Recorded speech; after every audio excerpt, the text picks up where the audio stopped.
Yes, good morning everyone. Welcome to SD Commerce Career Sector 10 Panchkula. This is Sri Dheeraj here and hope so you're doing well. In the last lecture हम लोगों ने sir 3 topics cover up करे. Basically number 1 is 706 के regarding emphasis of matter and other matters paragraph. Clear कि sir कौन कौन से matters हैं जो ईओएम के अंदर एंड ओएम पैराग्राफ के अंदर इनकॉर्पोरेट किए जाएंगे एंड इन पैराग्राफ की वर्डिंग्स क्या होंगी, प्लस ये जो मैटर्स हैं ईओएम में एंड ओएम में जाने वाले सर इनके रिगार्डिंग ऑडिटर कोई क्वालिफिकेशन नहीं लगा रहा कि उसकी ओपिनियन के ऊपर कोई फर्क पड़ रहा है या ईओएम में देने से या ओएम में देने से ऑडिटर अपनी कोई भी ओपिनियन इसके ऊपर नहीं प्रोवाइड कर रहा. Clear. And after that types of opinion के रिगार्डिंग तो हमने डिस्कशन करी एंड टाइप्स ऑफ ओपिनियन के अंदर 4 हम लोगों ने मेन ओपिनियंस रीड आउट करी. सर वैसे होती हैं 2. 1 is unmodified and second is modified. Unmodified होती है ऐसे 700 के अकॉर्डिंग एंड मॉडिफाइड होती है 705 के अकॉर्डिंग.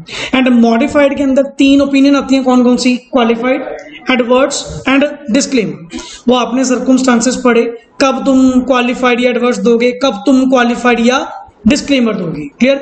आपने यहाँ पे मेन टॉपिक जो रीड आउट करा कि सर अगर जो मिस स्टेटमेंट है या जो तुम्हारी अनेबलनेस है अगर वो मटीरियल बट नॉट प्रिवेसिव है देन सर आप क्या दे सकते हो? क्वालिफाइड देकर भी काम चला सकते हो. जरूरी नहीं है कि वहां पे आपको एडवर्स या डिस्क्लेमर ही देना होगा. बट सर अगर जो मिसस्टेटमेंट्स हैं, क्लियर, मतलब आपने कंक्लूड कर दिया कि financial statements are not free from the misstatements, in that case sir आप एडवर्स ओपिनियन दोगे. या आपकी जो अनेबलनेस है टू कंक्लूड कि बेसिकली सर आप वहां पे SAAE ऑब्टेन नहीं कर पाए देन सर आप वहां पे क्या दोगे? डिस्क्लेमर दोगे अगर मटेरियल एंड प्रिवेसिव हुआ तो. क्लियर. मतलब अगर मटेरियल बट नॉट प्रिवेसिव है तो क्वालिफाइड देकर भी आपका अपना काम चला सकते हैं. देन हमने सर अपना मेन टॉपिक स्टार्ट किया, दैट इज ऑल अबाउट कारो के रिगार्डिंग. एंड एक मेन चीज कारो के अंदर आपने जो रीड आउट करी अभी तक वो क्या चीज थी कि sir CARO is basically additional reporting. Clear. Additional reporting requirement on the stat auditor.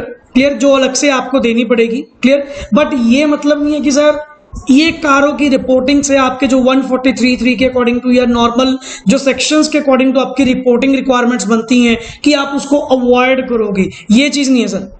ये एडिशनल एक्स्ट्रा रिस्पॉन्सिबिलिटी डाली गई कि इन क्लॉजेस के ऊपर भी आपको रिपोर्टिंग क्या करनी होगी? प्रोवाइड करनी होगी. क्लियर. तो हमने फर्स्ट ऑफ ऑल ये कहा कारो is applicable on all companies including किसको? फॉरेन कंपनी जो सेक्शन 2 क्लॉज 42 के अकॉर्डिंग टू बनी होती है. क्लियर. बट एक्सेप्ट किनको छोड़ के? Banking company, insurance company, section 8 company, 1 person, small company and small company की definition according to the new criteria sir वो कंपनीज जिनकी paid up share capital PUC clear up to 2 crore है and जिनकी turnover 20 crore तक है, that companies are covered under the definition of small company. Clear. And small company में public company, holding and subsidiary company, section 8 वाली companies या कोई भी body corporate जो स्पेशल एक्ट के अकॉर्डिंग टू बनाई गई ये कभी भी स्मॉल कंपनी की डेफिनेशन में नहीं आती. इनकी आपको मैं लेटेस्ट बता रहा हूं एक और पॉइंट कि सर स्मॉल कंपनी की जो ये लिमिट बढ़ाई गई ये एक्चुअली कहीं ना कहीं प्लान कर रहे थे CA का काम कम करने में कि कंपनी ऑडिट, वैसे आपको पता अब तक तो कंपनी ऑडिट सबके लिए मैंडेटरी है. क्लियर. मतलब अपनी तो अच्छी खासी इनकम है CA के लिए कि अगर कंपनी बनेगी कंपनी ऑडिट भी होगा और इनकम टैक्स का तो हो ना हो अलग बात है, वो इनकम टैक्स के अकॉर्डिंग है कि अगर तुम्हारी टर्नओवर 1 करोड़ से ऊपर होगी. क्लियर. या प्रोफेशन का केस तो अलग है, तो वो तो क्राइटेरिया था तो ऑडिट होगा. बट कंपनी ऑडिट तो होना ही था. अपने को तो फीस अच्छी मिलती थी. बट ये जो डेफिनेशन अब इंक्रीज करी गई ना, इनका मेकअप आने वाले टाइम में वैसे हो चुका था अब तक माइंड मेकअप कि स्मॉल कंपनी में जो कंपनियां आएंगी उनके ऊपर से कंपनी ऑडिट हटा दो. हटाया नहीं है. ICAI के प्रेसिडेंट साहब ने दोबारा क्लियर कर दिया कि अभी ऐसा कुछ नहीं हुआ. These are all just rumours. अभी गवर्नमेंट ने ऑफिशियल नोटिफिकेशन इसके रिगार्डिंग कुछ नहीं करी. क्लियर. तभी बता रहा हूं क्योंकि रूमर्स बहुत फैल रहे थे सबने कहते जी स्मॉल कंपनी में आने वाले इनके ऊपर ऑडिट नहीं है, बनाने को रोज नोटिफिकेशन नवी निकलती है, अपने लेवल पे बथेरे बंदे बनाते हैं, जब तक ऑफिशियली साइड पे नहीं आएगा हम नहीं मानेंगे। एंड आईसीआई के प्रेसिडेंट्स की स्पेशली ये स्पीच आई थी 3-4 मिनट की, कि उसमें यही क्लैरिफाई करा था लास्ट में कि विद रेलेवेंट अथॉरिटीज हमने प्रॉपर बात करी, कम्युनिकेट करा, and they have no such idea of that till now. अभी तक उनका कोई ऐसा आइडिया नहीं है। हाँ, जब होगा देन हम देखेंगे। सर उनको नहीं पता कि अल्टीमेट कितना काम हमारे हाथ से निकल जाएगा। कोई 2 करोड़ रुपए पेड अप कैपिटल कहना बहुत बड़ी बात है। कितनी कंपनीज हैं जो 2 करोड़ तक ही काम कर रही हैं। हमारे हाथ से तो इनकम गई ना। अगर तुमने स्मॉल कंपनी की डेफिनेशन में इनको कवर कर दिया, 20 करोड़ टर्नओवर कह रहे हो, कुछ छोटी कंपनी है, क्लियर। तो नॉर्मली सर अगर ये पास हो गया तो अपना स्कोप कहीं ना कहीं क्या होगा, डाउन होगा। अब लेट इट बी, मैं फ्रैंकली स्पीकिंग मेरे पास जो कंपनीज हैं सारी बाहर हो जाएंगी। क्यों सर? अल्टीमेटली स्मॉल कंपनी में आ गया, एंड स्मॉल कंपनी का मतलब सर आपके ऊपर ऑडिट एप्लीकेबल नहीं है। बट टिल नाउ ऐसा कुछ भी अभी तक नहीं हुआ। एंड लेटेस्ट अमेंडमेंट कल ही सीबीडीटी ने रिटर्न फाइलिंग की डेट्स क्या कर दी गई, एक्सटेंड कर दी गई सारी, क्लियर। जो अभी 30 सितंबर लास्ट डेट थी फाइल करने की, सीधा 31 दिसंबर, क्लियर। लेटेस्ट ईयर की मैं आपको वैसे ही बता रहा हूँ कि समटाइम्स आपकी चलो कोई नॉलेज में कोई पूछता करता है तो डेट्स क्या हो चुकी हैं, एक्सटेंड हो चुकी है रिटर्न फाइलिंग के लिए। चलिए सर, आफ्टर दैट हमने कहा जी चलो, एंड एक लास्ट एक्सेप्शन थी प्राइवेट लिमिटेड कंपनी को लेकर, but private limited company other then holding and subsidiary of public, other than, clear. तो आपने यही कहा था कि अगर कोई प्राइवेट लिमिटेड कंपनी सब्सिडरी या होल्डिंग है किसी पब्लिक कंपनी की, देन कारो एप्लीकेबल होगा ही होगा, clear. But private limited company के ऊपर अगर कारो एप्लीकेबल नहीं करवाना तो तीनों कंडीशंस आपको फुलफिल करवानी पड़ेंगी। एंड तीनों कंडीशंस में नंबर 1 कंडीशन क्या थी? Paid up share capital plus reserve and surplus, all reserve and surplus. FR नहीं बोला, फ्री रिजर्व नहीं बोला, सारे रिजर्व एंड सरप्लस अगर 1 करोड़ से एक्सीड नहीं करते, क्लियर, देन प्लस दूसरी कंडीशन क्या थी? बोरोइंग्स फ्रॉम बैंक या कोई फाइनेंशियल इंस्टीट्यूशन इन एग्रीगेट। कहीं तुम कहो बैंक के लिए अलग एंड फाइनेंशियल इंस्टीट्यूशन के लिए अलग, अलग नहीं है सर, दोनों का कंबाइंड टोटल बोरिंग्स आपकी दोनों से मिलाकर at any point of time. अच्छा, पेड अप शेयर कैपिटल और रिजर्व एंड सरप्लस कौन से? बैलेंस शीट डेट को। और ये जो बोरिंग्स चेकआउट करनी है any time during the financial year, कि अगर क्रॉस करी कितने से? 1 करोड़ से, clear. And total revenue not revenue from operation, total revenue, income total including other income also, clear, including revenue from discontinuing operations also, सब कुछ मिलाकर अगर आपका रेवेन्यू 10 करोड़ से एक्सीड करता है, क्लियर, या मैं उल्टा कहूंगा नॉट एप्लीकेबल करने के लिए 10 करोड़ से ऊपर नहीं होना चाहिए। मतलब बोरिंग्स 1 करोड़ से नीचे या 1 करोड़ या 1 से नीचे, paid up share capital plus reserve and surplus 1 crore से नीचे, एंड जिनकी टोटल रेवेन्यू भी 10 करोड़ या 10 करोड़ से नीचे है, उन पे कारो एप्लीकेबल नहीं होगा। इनमें से कोई भी कंडीशन टूटी तो कारो आपके ऊपर क्या होगा? एप्लीकेबल। तो मैंने इन शॉर्ट यहां पे लास्ट लेक्चर में आपको लिखवाया था क्या सर, नॉन एप्लीकेबिलिटी कब होगी? कारो की नॉन एप्लीकेबिलिटी कब होगी? When all the above 3 condition, applicability कब होगी? यही उलझाते हैं हर बार अपन। एप्लीकेबिलिटी कब होगी? कारो लगेगा कब? जब तीनों में से कोई भी कंडीशन आपने तोड़ी। एंड कारो लगेगा कब नहीं? जब तीनों की तीनों कंडीशंस आपकी क्या होंगी? सेटिस्फाइड होंगी, clear. And after that sir आपने वेरियस यहाँ पे डेफिनेशंस रीड आउट करी, क्लियर, कि क्लैरिफिकेशंस प्रोवाइड की गई कि रिजर्व एंड सरप्लस में सारे रिजर्व्स लेने हैं, क्या क्या पॉइंट्स हैं। एंड सीएफएस के ऊपर कंसोलिडेटेड फाइनेंशियल स्टेटमेंट्स के लिए आपको कोई कारो रिपोर्टिंग की देने की जरूरत नहीं है। कारो की रिपोर्टिंग होती है स्टैंड अलोन बेसिस पे। स्टैंड अलोन समझते हो? हर एक बैलेंस शीट की अपनी अपनी रिपोर्टिंग होगी। कंसोलिडेटेड बेसिस पे कारो कभी भी नहीं बनती। ये टिक कर लेना पॉइंट स्पेशली कि सीएफएस कंसोलिडेटेड फाइनेंशियल स्टेटमेंट्स के ऊपर कारो की एप्लीकेबिलिटी नहीं है, क्लियर। चलिए जी, जहां से अपन ने टॉपिक छोड़ा था वहीं से नेक्स्ट ऑन कैरी ऑन करते हैं, that is matters to be included in the auditors report under CARO 2020। Most of the points आपके ऑलरेडी रीड आउट करे हुए हैं। हाँ, जस्ट काइंड ऑफ, एक ना वर्ड समझो एडिशनल रिपोर्टिंग जो है ना, ये word additional reporting means extra verification. आपके ऊपर ऑडिटर के ऊपर ये एक्स्ट्रा ड्यूटी लगाएगी, ये चेक कर, ये चेक कर, ये रिपोर्ट कर, ये फलाना कर।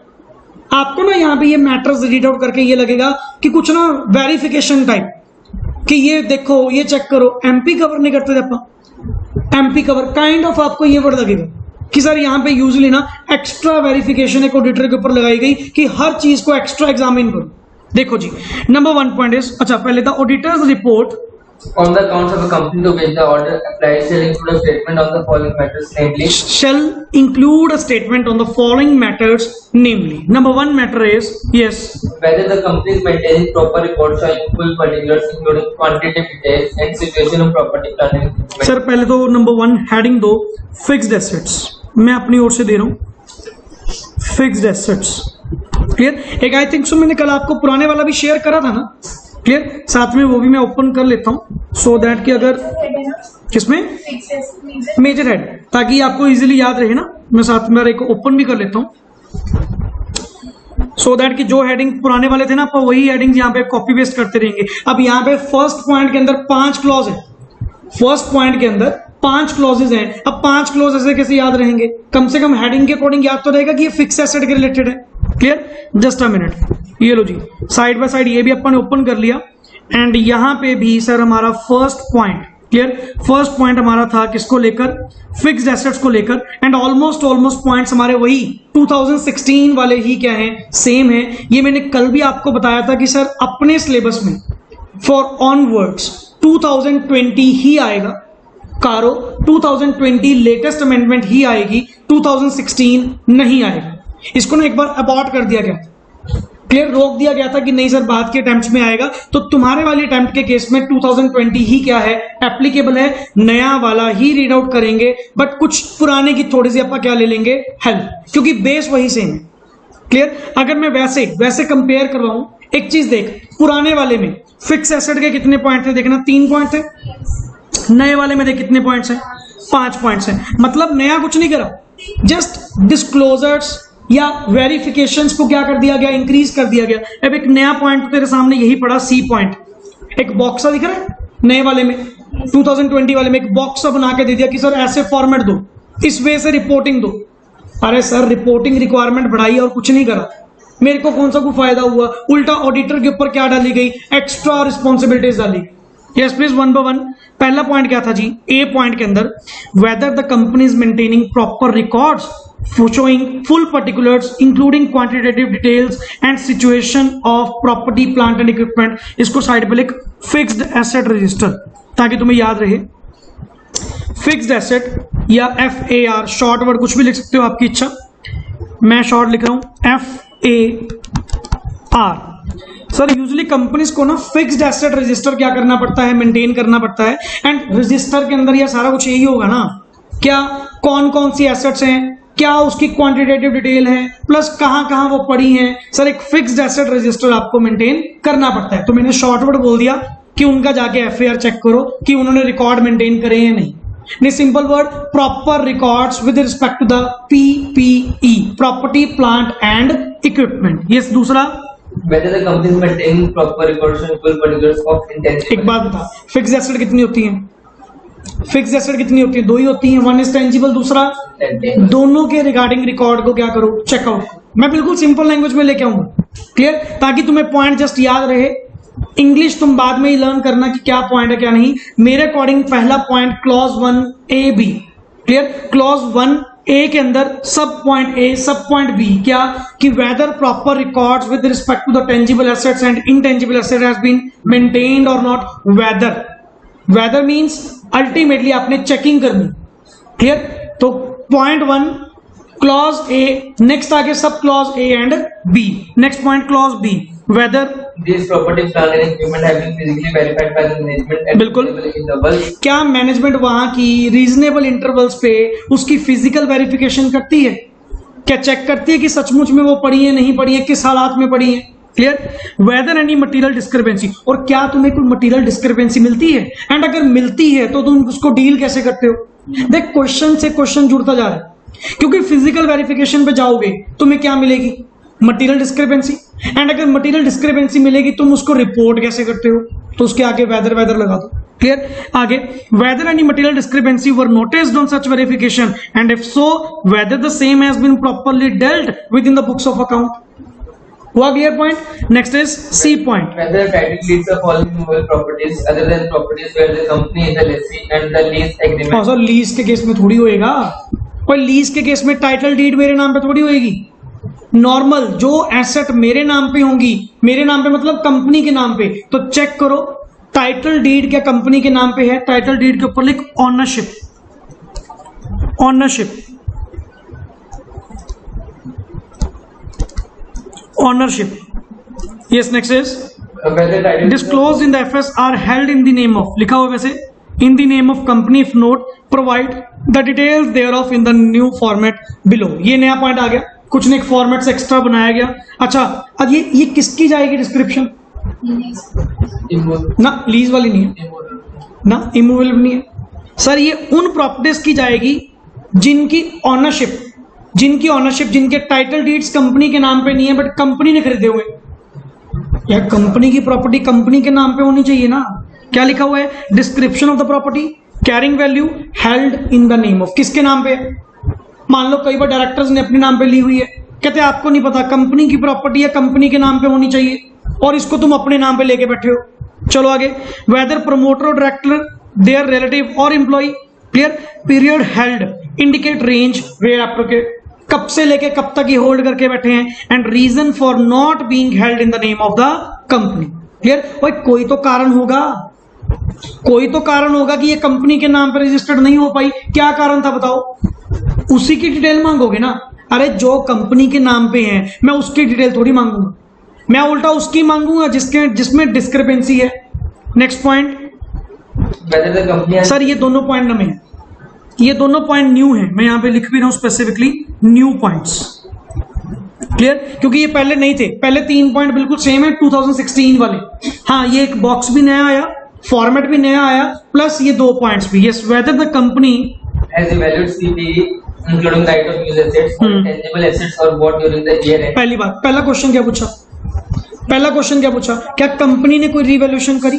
सिंपल, क्या कंपनी ने कोई इंटेंजिबल्स की, पीपीई की, देख फिक्स एसेट तो दोनों है ना, आप दोनों के रिलेटेड बोलेंगे, क्या तुमने कोई रिवैल्यूएशन करी? आगे, एंड इफ सो, कहते हाँ करी। If so whether the revaluation is based on the valuation by registered valuer, का कंपनी ने अपने आप ही वैल्यू डाल दी, कोई रजिस्टर्ड वैल्यूअर था? कहते हाँ जी। Specify the amount of change if change is कितना? 10% और more in the aggregate of the net carrying value of each class of property, plant and equipment or intangible asset। अगर change पूरी class समझते हो, क्लास समझते हो, plant and machinery ये class है, बिल्डिंग्स ये क्लास है, फर्नीचर ये क्लास है, इसके अंदर काफी सारी होंगी ना। अगर नेट कैरिंग वैल्यू के अंदर 10% या 10% से ज्यादा, 10 या 10 से ज्यादा चेंज आया तो उसके बारे में क्या दो? डिटेल्स। समझ रहे हो वर्ड? दोबारा बोलो पॉइंट, साथ साथ बोलो, कारो तो ऐसे याद करना पड़ेगा। क्या पॉइंट है जी? क्या पॉइंट है? पहला क्वेश्चन क्या पूछा गया? क्या तुमने कोई कंपनी ने पीपीई के रिगार्डिंग या कोई इंटेंजिबल्स के रिगार्डिंग कोई रिवैल्यूएशन करी? अगर करी, क्या रजिस्टर्ड वैल्यूअर के थ्रू करवाई? एंड अगर रजिस्टर्ड वैल्यूअर के थ्रू थी, specify the change. Clear? If the change is 10% or more of the net carrying value of class of property, plant or equipment। Clear? या सच intangible asset जो भी है। Clear? अगर होगी तो आपने रिपोर्ट करना, नहीं अदरवाइज नहीं। Underline the word if change is 10% or more। Yes please, next. Whether any proceedings have been initiated or are pending against the company for holding any बेनामी ट्रांजेक्शन, ये आपको पता होगा, लेटेस्ट ये बड़ा मुद्दा उठा था एक, कि बेनामी ट्रांजैक्शन मतलब बेनामी समझते हो? ऐसे किसी नाम पे रजिस्टर्ड करवा दी। कौन सा कोई देखने आ रहा है? बथेरी प्रॉपर्टियां पहले से नाम पे रजिस्टर्ड है, पहले लोग ऐसे ही करते थे। ये तो अब आधार कार्ड पैन कार्ड साथ में लगने लग गया रजिस्ट्री में, अब ये पता लगने लग गया, पहले पता नहीं किसी के नाम पे रजिस्टर्ड करवा दी, किसी के नाम पे, जिसको कोई जानता भी नहीं। बेनामी ट्रांजेक्शन, प्रॉपर्टी सारी मैं ले रहा हूं बट किसके नाम पे चल रही है? मान लो अपने नौकर के नाम पे ले ली, अपने ड्राइवर के नाम पे ले ली, पता नहीं किस किस के नाम पे, एंड सबके अकाउंट मैंने खुलवा रखे, एंड सबके अकाउंट ऑपरेट कौन कर रहा है? मैं कर रहा हूं। और ये तो आधार कार्ड पैन कार्ड लगने लग गया अब। केवाईसी अपनी होने लगी है 5 साल से, पिछले 6 साल से। अगर केवाईसी ना होती ना, यहां पर ट्रांजैक्शन का लेवल देखते कितना होता 2 नंबर का। तो क्या कोई प्रोसीडिंग इनिशिएटेड है आपके इस, क्योंकि प्रॉपर्टी का मामला है, एंड प्रॉपर्टी का मामला मतलब बेनामी ट्रांजैक्शन तो आएगी आएगी। ये नया पॉइंट इसलिए कारो के अंदर क्या किया गया, इनकॉर्पोरेट किया गया कि ऑडिटर की ड्यूटी बनती है क्या बेनामी ट्रांजैक्शन एक्ट के अंदर तुम्हारी कोई प्रोसीडिंग्स इनिशिएटेड हैं, अगर हैं तो बताओ। Yes, please. And rules made there under, if so, whether the company has appropriately disclosed the details in the FS. क्या आपने FS के अंदर उन प्रॉपर्टी के अगेंस्ट जो बेनामी ट्रांजैक्शन के अंदर प्रोसीडिंग में आती हैं, उन प्रॉपर्टी के अगेंस्ट आपने डिस्क्लोजर दिया या नहीं दिया? हाँ जी, हुआ clear? 5 point, simple word, major heading is fixed asset. पहले क्लॉज ए के अंदर 2 पॉइंट ए बी, कौन से sir? Intangible assets and tangible assets के प्रॉपर रिकॉर्ड्स कंपनी मेंटेन करती है या नहीं, उनकी क्वांटिटेटिव डिटेल्स, उनकी सिचुएशन कहां वो पड़ी है, पहला पॉइंट। दूसरा point sir, physical verification management reasonable time पे करती है या नहीं, एंड अगर फिजिकल वेरिफिकेशन करी क्या मटेरियल डिस्क्रिपेंसी मिली, एंड अगर मिली तो क्या उनको बुक्स में प्रॉपरली डील किया गया या नहीं दिया गया। तीसरा पॉइंट, टाइटल डीड्स को चेक करो कि कंपनी के नाम पे अदर देन लेसी वाली, भाई वो तो लीज वाली है ना, वो थोड़ी तेरे नाम पे आएंगी। अदर देन लीज को छोड़कर बाकी जितनी प्रॉपर्टी है क्या कंपनी के नाम पे है ना, एंड अगर कंपनी के नाम पे नहीं है तो उसके बारे में disclosure in the following format क्या करो, प्रोवाइड करो। नंबर 4 पॉइंट, अगर तुमने कोई रिवैल्यूएशन करी इंटेंजिबल्स की या किसकी, टेंजिबल्स की, पीपीई की, कोई भी अगर रिवैल्यूएशन करी, अगर करी क्या रजिस्टर्ड वैल्यूअर के थ्रू हुई, एंड अगर हुई क्या चेंज 10% या 10% से ज्यादा था, तो वो चीज अपना दिखाओ, डिस्क्लोज करो, डिटेल्स प्रोवाइड करो। Clear? And the last is वो प्रॉपर्टीज जिनके अगेंस्ट कोई भी इनिशिएट्स हुई हैं बेनामी ट्रांजैक्शन के अंदर प्रोसीडिंग्स। क्लियर? तो उनके रिगार्डिंग टू एफएस के अंदर आपने प्रॉपर डिस्क्लोजर दिया या नहीं, हुआ क्लियर? ये 5 पॉइंट थे फिक्स एसेट के अंदर। बाय हार्ट याद होनी चाहिए कारो की रिपोर्ट तो, कि क्या क्या पॉइंट्स हैं। अगला पूछे सी सर फिक्स एसेट रिलेटेड 5 के 5 पॉइंट्स अगले को लिख कर आओ, और ये याद कैसे होंगे, जितनी बार नंबर ऑफ टाइम आपस में क्या करोगे, बोलकर देखोगे, चाहे शॉर्ट वर्ड यूज करो पर करना तो पड़ेगा ना sir. Clear? Next is number 2, ये आ गया जी स्टॉक को लेकर, इन्वेंट्रीज। इधर से पॉइंट देखो, yes inventory, number 2 heading is inventory, and ये भी सेम ही है, पढ़ो जी।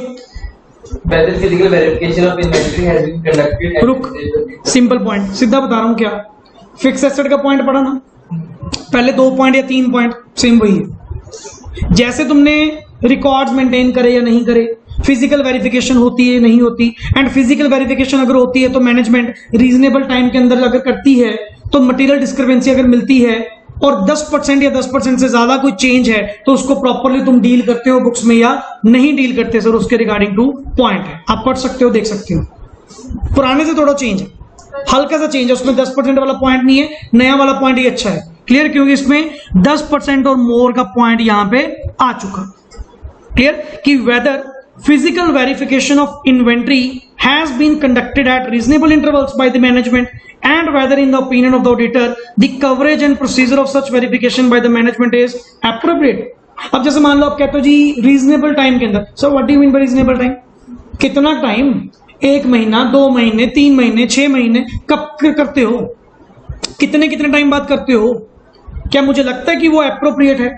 एंड नेक्स्ट आगे, whether any discrepancy of 10% or more in the aggregate for each class। अच्छा थोड़ा सा ना ये जो फोकस डाल रहा हूं किसके ऊपर डाल रहा है, ईच क्लास, ये जो परसेंटेज दी जा रही है ना क्लास वाइज समझते हो।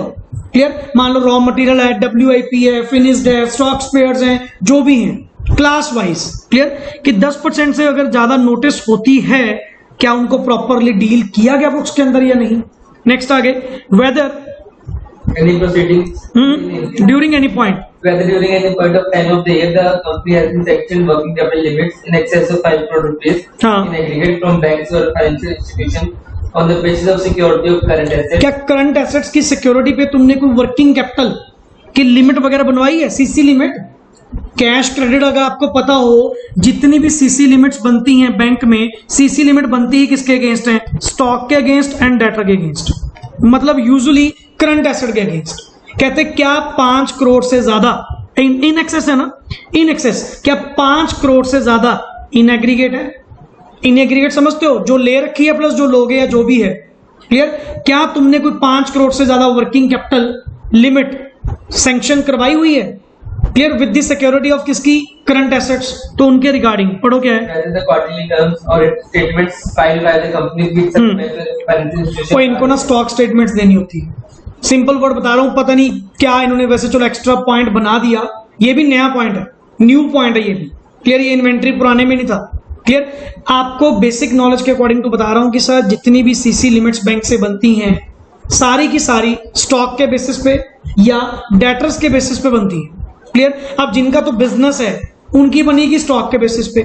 एंड आपको ना sir quarterly, underline the word quarterly returns, quarterly ना सर, क्वार्टरली या 6 मंथली एक स्टॉक स्टेटमेंट बनाकर बैंक या उस फाइनेंशियल इंस्टीट्यूशन को देनी होती है। चेक करो कि whether stock statement has been filed with such bank institution और नॉट। अब देख, है तो वेरिफिकेशन ही है, बट इसके लिए पॉइंट तेरे को पूरा याद रखना पड़ेगा कि ये कब चेकिंग करनी है, जब तुमने वर्किंग कैपिटल की limit in excess of rupees 5 crore rupees ले रखी है, सैंक्शन करवा रखी है। ये तब तुमने ये चेकआउट करना है कि whether quarterly returns have been filed और not. Clear? And sir are in agreement with the books of accounts of the company, if not give details. और ये भी चेक कर, जो स्टॉक स्टेटमेंट क्वार्टरली दी क्या वो बुक्स ऑफ अकाउंट्स तक match करती है? अच्छा, बुक्स में स्टेटमेंट कुछ और आ रही है स्टॉक की एंड वहां पे बैंक को कुछ और दिखाई जा रहे हो। होता है कई बार, बैंक को तो तुमने वैसे लिख के देना ना, बट ये तो नहीं है कि बैंक को लिख के दे दिया कितने का स्टॉक है और यहां पे इतने का स्टॉक है ही नहीं, फिर तो तुम गलत काम कर रहे हो। भाई कम से कम स्टॉक उतना रिपोर्ट करो ना जितना सचमुच में तुम्हारी बुक्स में आ रहा है, नहीं तो तुम क्या कर रहे हो, गलत कर रहे हो। यूजली होता है लोगों क्या करते हैं जी, अपने लेटर हेड पे ना हाथ से लिख कर दे देते हैं कि इतना स्टॉक हमारी दुकान पे है। भाई वो भी किसी बेसिस पे दोगे क्या ओवर वैल्यूएशन करके दे दोगे? स्टॉक पड़ा 10 लाख का, लिख दिया 18 लाख का, 20 लाख का, कि सीसी लिमिट बढ़ जाएगी? क्योंकि वो स्टॉक के बेसिस पे बढ़ाएंगे ना। जो आपकी ड्राइंग पावर निकालते हैं, जो सीसी लिमिट निकालते हैं, वो स्टॉक के बेसिस पे, डेटर्स के बेसिस पे निकालते हैं कि कितने की लिमिट आपकी बनेगी। अब मान लो उसके चक्कर में स्टॉक दिखा दिया तुमने ज्यादा, इतना तो स्टॉक दुकान पे है ही नहीं। समझ रहे बात? तो अल्टीमेट दुकान नहीं कंपनी, तो कंपनी के केस में नॉर्मल अपन अलग चलेंगे और यूजली बिजनेस टर्म में नॉर्मल लैंग्वेज चलती है हमारी कि इतने का स्टॉक अपने पास है ही नहीं जितनी तुमने ओवर वैल्यूएशन कर दी। यही चीज तो चेकआउट करनी है। नेक्स्ट आगे प्लीज। हाँ जी, यहां तक क्लियर? कोई भी डाउट? देख लो दोबारा। पहला पॉइंट क्या था? Fix asset. दूसरा पॉइंट क्या था? इन्वेंट्रीज। क्लियर? चलिए जी। अच्छा, इन्वेंट्रीज में चेंज है, मैं तो ये कहूंगा पुराने वाला ड्रॉप ही कर दो, सीधा नया वाला पढ़ना। अगर दो के चक्कर में रहेंगे ना फंसेंगे। पुराने वाले के जो हेडिंग नेम है ना, हेडिंग नेम लिख लेंगे कल, पुराने वाला कुछ नहीं करना, सीधा ही 2020 फ्रॉम द बुक यहीं से आप रीड आउट करोगे। चलिए जी, one by one. Whether during the year the company has made investment in provided any guarantee or security or granted any loans or advances in the nature of loans secured or unsecured to किसको? Companies, कोई firm, LLC or any other parties, किसी को भी दिया, और any other parties if so. अब ये देखना जी पीछे पॉइंट, उसमें भी क्या है? Loan given by the company, ये भी तो वही पॉइंट है। हाँ, बट इसमें थोड़े से पॉइंट चेंज आएंगे, इसको आप वही लिख लेते हैं लोन, और इन्वेस्टमेंट भी लिख सकते हो या एक ही वर्ड यूज कर लो ताकि आप याद रख सको। लोन गिवन बाय कंपनी, वही लिख लो, loan given by the company. Clear? अच्छा, चाहे वो सिक्योर्ड है चाहे अनसिक्योर्ड है, कुछ भी है, किसको भी दिया, कोई फर्म को, कंपनी को, एलएलपी को या किसी अदर पार्टी को, जिसको भी दिया, loan given by the company, you have to check out क्या? If so whether during the year the company has provided loans or provided advances in the nature of loans or should guarantee or provide security to any entity। और ये उनके ऊपर applicable नहीं है जिनका काम ही क्या है? लोन प्रोवाइड करना। जैसे मान लो फाइनेंशियल इंस्टीट्यूशन कंपनी या कोई बैंकिंग कंपनी, यार इनका तो काम है, इनके केस में रिपोर्टिंग थोड़ी करोगे, इनका तो ऑर्डिनरी कोर्स ऑफ बिजनेस हुआ। आप एक चीज सोचो ना, एडिशनल रिक्वायरमेंट कब डालोगे, कब कहोगे ऑडिटर को चेक कर, क्योंकि इनका काम थोड़ी था लोन देना। इन्होंने लोन क्यों दिया किसी दूसरी कंपनी को?